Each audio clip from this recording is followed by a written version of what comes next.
evening, ladies and gentlemen. It feels good to be back under the pines tonight. We are back at home after a restful bye week, hopefully restful for everybody. But it feels good to be, of course, back here at Community Bank Field in the Chick-fil-A press box and ready for an exciting night. And it is, of course, a very exciting night, not just because of the game that we will get to witness, but because of all of the homecoming festivities that have been going on all week long. Tonight, though, we welcome our visitors, the Yellow Jackets from Emmett City, Louisiana, from Oak Forest Academy. And it is a historically and traditionally a very talented program. Absolutely. I believe they were 5A champions 2 years ago. You never can take Oak Forest Academy lightly. You know, last year we went down there, and to your point, they had a lot of seniors last year. And, you know, traditionally they're just one of those gritty, hard-hitting football teams. They're going to come in and they're going to put the pads on you and make you earn it. And,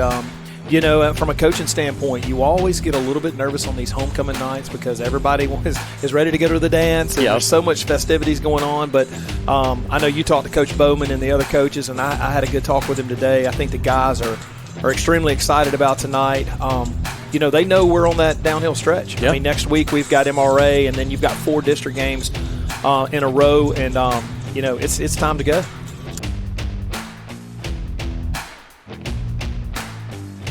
Here we go as the opening kickoff is bobbled around.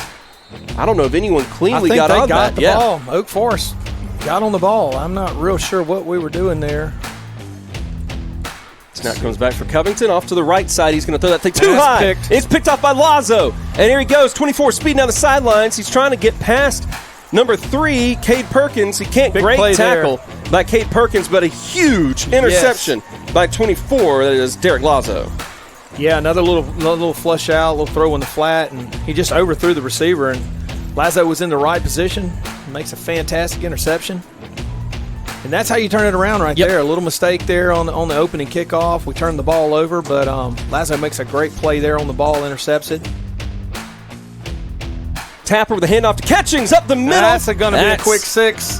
Throw your hands up in the air. That's 6 points for KD. 1 play, 1 run, 6 points. Yeah, as you take a look at that offensive line up front just blows a hole open. KD hits a gap, and he is gone. Wow, that is a fantastic hole. And just like that, Hawks put 6 on the board. Here's the 3rd and 1 for the Yellow Jackets. Snap comes back. Oh, and immediately swallowed up in the backfield. That's big London Simmons. No big surprise that 51's the first to the ball. Good heavens. They tried to double team him. He goes, oh, no, they tried to cut him. Yeah. That's not going to work. They run the same ball back up the middle here? No, Tapper will drop back. He's going to look off to the right side. Gets it right over the defense. There's Kinsey. Kinsey throws a man to the ground. Kinsey's up the sidelines before he's taken down right at the 10-yard line. Ooh, my goodness. We talk about Kinsey's speed a lot. He showed the strength right there. Yeah, he just seems to get better every week. When I watch him and I'm saying, man, what else can this kid do? Just that right there. Look at that. Man. Quick regroup here. What a player. So quickly down inside the 10-yard line for Tapper and the Hawks. Handoff to Catchings. Up the middle, there's nothing there, but he pushes forward anyway. He makes the hole himself. 6 more for KD Catchings. Well, just as you were telling me earlier before the broadcast started, how KD is really starting to see that hole and hitting it. You know what I mean? Like he's running behind those pads now. You know, we were talking earlier about how it could be easy for this to be you call a trap game. You overlook the opposition. Doesn't look like the Hawks are doing that, though. Tell us a little bit about how the sidelines feel and what the attitude is from Hartfield so far. Yeah, for sure. I think early on there was a little bit of lethargy down here, and you saw him, make a bad play on the kickoff. And I will tell you, when we got the interception, almost got the pick 6, and came right back, man, it kind of wakened up this team, and man, they are ready to roll right now. They are totally different. It's amazing how the big Mo switches so quick, because early on it was a little bit of a struggle, and then once they got that rolling, man, they are just they're sticking to the game plan, which early on was, hey, let's run the ball with KD, set that up, and then get the passing game going. So I think it's going scripted as well as it can be right now. So on 3rd and long, here comes Covington. High pass out to Brian Pittman on the sidelines. Outstanding catch by Coach Pittman. He's wanting the interception for himself. They're not going to give it to him, though. But it does bring up 4th down. The Yellow Jackets past midfield, kind of in that awkward territory here, that no man's land. You want to, doesn't benefit you much, try to punt it, possibly get into the end zone. High pass off to the right side and lots of coverage. Oh, don't intercept that, Sheffield. Yeah. Seriously. That's the one you knocked down. Sam was having to fight his instincts. Oh, having to fight his instincts there. That ball is far out of bounds by the time Sheffield gets to it. Well covered there. Yep. Sam was playing safety over the top there. No chance for the deep ball. Just a great play by Sam Sheffield and Lazo on that play. Well covered. Well, one thing that's been solid thus far for the Hawks is the run game. The run game has been solid, and I think now what I'm noticing tonight, and I don't know, I wasn't here at the Starkville game, so you can help me on this, but I've noticed that we're good gracious, look at there he is once again, KD. He runs like a man on a mission, and he's going to get in the end zone for the 3rd time in the first quarter. 3 different touchdowns on the ground for number 3. Touchdown Hawks. Watch him when he goes to make first contact here. This is what's so impressive. First contact, watch him get in behind the pads right here and run through the tackle. Just impressive. That's what you've been looking for and knew was coming as he just got more experience. And I believe I've seen Silas Sorey out there. There's a low snap. Hawks we fall got the on ball. it. Cornbread got it. Cornbread got it. There is a flag. I can't imagine there was enough time for much of a penalty there. No. But unless it was another low block here, Jerry. We'll see. No? I don't know what they're calling there. Yeah, be curious Whatever to it see. is, it must be against them because it looks like we're having a hold. Okay. Yep. Decline that one. Yeah. Hawks, of course, up 21-0 here at Community Bank Field. And here's Tapper. Got some pressure coming. He sends this ball away dangerously. I think picked off. Yeah, it is. The Yellow Jackets will walk away with this. He tried to loft that thing away as he was getting hit and could not get the air under it enough. The Yellow Jacket defenders just able to dive in there and collect it before it hits the ground. Here's Covington on 3rd down. High pass down to the right side. Oh, Sheffield with an outstanding swat of the ball.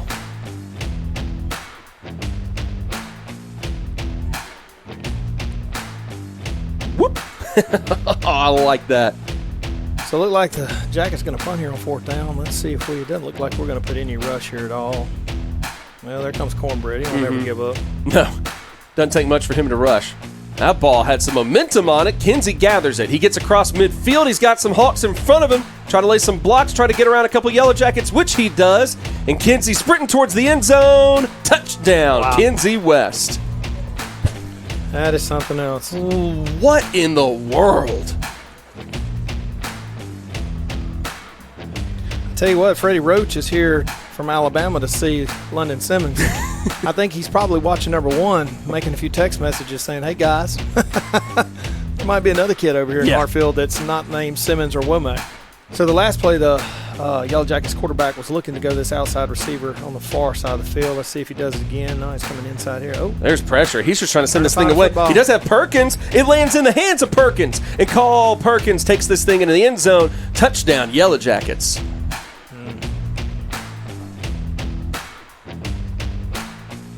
Number 7, Perkins, out here on the outside. yeah.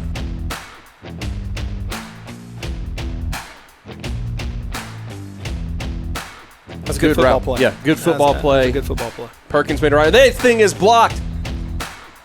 So the extra point, no good. 74, big boy got in there. Big LaMarcus. Big LaMarcus Jones got them big paws up there. Oh, gosh. He just ran straight through the middle, swatted that thing away. You get Harris running or in motion, and then you can catch him, full stride on that play. It's something that you see Mike McDaniel, the Miami Dolphins, do a whole lot. And there's Kinsey West, and when he is at full speed, there's not a human being on the field that can catch him. Touchdown, Kinsey West. Yeah, that guy's different. He's just built different, guys.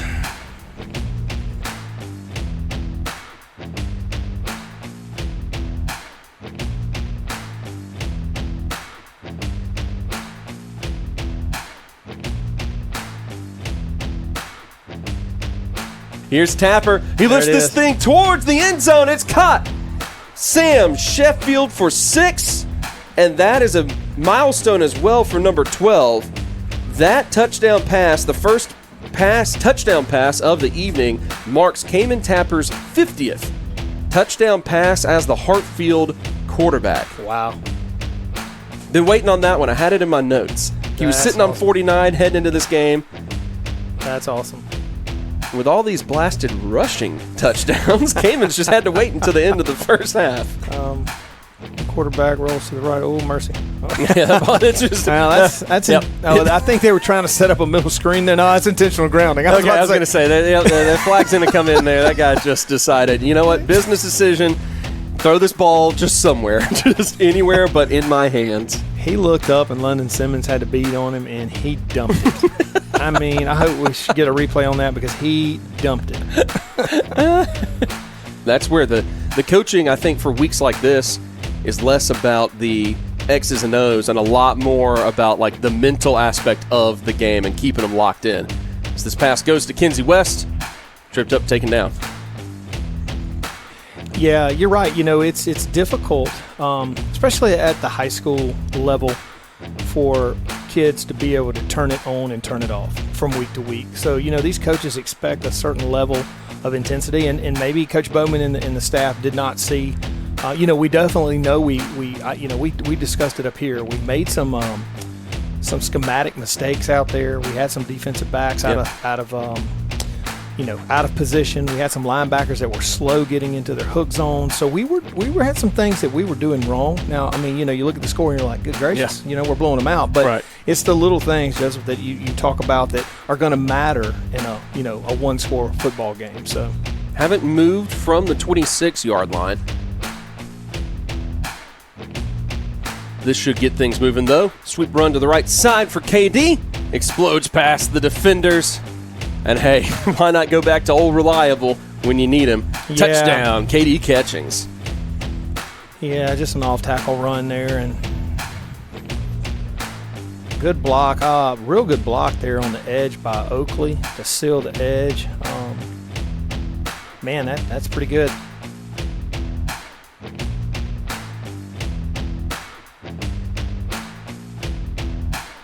There's a score by Ethan Elliott.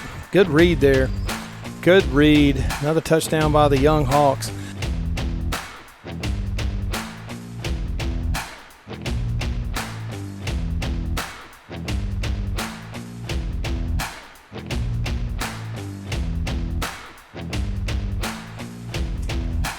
See, Jared, as you pointed out, Yellow Jackets go ahead and they have folded the tent. Yeah, and understandably so. You know, why waste time? You know, anything else? It's a long ride back to Louisiana. Get a stop, get a burger, and head on home. And you know, they'll move to Park Lane next week. So, but for us, buddy, we're heading MRA. It's on. It's the big one. Finally get a chance to get back in district play. Finally get a chance to face what should be tough competition. One of the other championship contenders. I think most people will agree at this point that it is most likely a three-horse race between us, the Patriots of Jackson Prep, and the Patriots of MRA. So as the only non-patriotic team in there, we'll come up against both those guys the next couple of weeks. I think it'll be a unique week for the Hawks. And look, I don't want to speak too quick, but I think you're going to see something in the media and around, people talking. The Hawks are 20-0 and haven't lost in 20 games. And I'm thinking that you're going to get a lot of predictions that that people are expecting MRA to upset Hartfield next Friday night. So I know Bowman's going to have some clippings for his billboard. I know the Hawks are going to come out loaded for that game. It is going to be a well of a game. We will be broadcasting live from MRA. So, you know, I hope everyone tunes in that can't make it because it's going to be a great game. Yeah, I've been telling people for weeks it'll be must-watch TV. And I've also been telling them I hope that they watch on Hartfield Live specifically. Absolutely. Yeah. All right, Coach, 20-0. 20 out of 20 the last few games. Got to feel good. No, it feels great, man. And these guys work really hard and you know, practice is tough. And so to get to this point, we're really proud of how the guys are playing. So what do you tell the guys after the game, homecoming, big game next week? What's the message to these young men? Sunday morning, wake up thinking about MRA. We've been thinking about them a lot. Now it's time to get focused in on this game. We're excited. It's time to play. All right, Coach. Congrats. Appreciate it. Another win. Let's go get them next Let's week. go, Hawks. buddy. All right, man. Absolutely. Hey, thank you once again for tuning in to tonight's broadcast here on Hartfield Live. We hope you can join us over the next couple of weeks at MRA and then Jackson Prep here at home. If you can't, don't worry. Of course, we will bring it to you here on Hartfield Live, powered by Strength Roofing and Siding. That'll wrap it up here. 56-6 is your final score from Community Bank Field. It's been a pleasure to present it to you on behalf of David Seago, on behalf of Paul Friant, on behalf of Mr. Michael Jones, who stepped in last minute to run camera for us tonight, and, of course, on behalf of color commentator Jarrett Myers, the best-dressed color commentator in the state of Mississippi. Let's go. I'm Joseph Craven, and as always, it's an honor to present Hawks football to you here on Hartfield Live. We'll see you next week live from Madison Ridgeland Academy. Until then, have a great weekend, have a great homecoming, and go Hawks.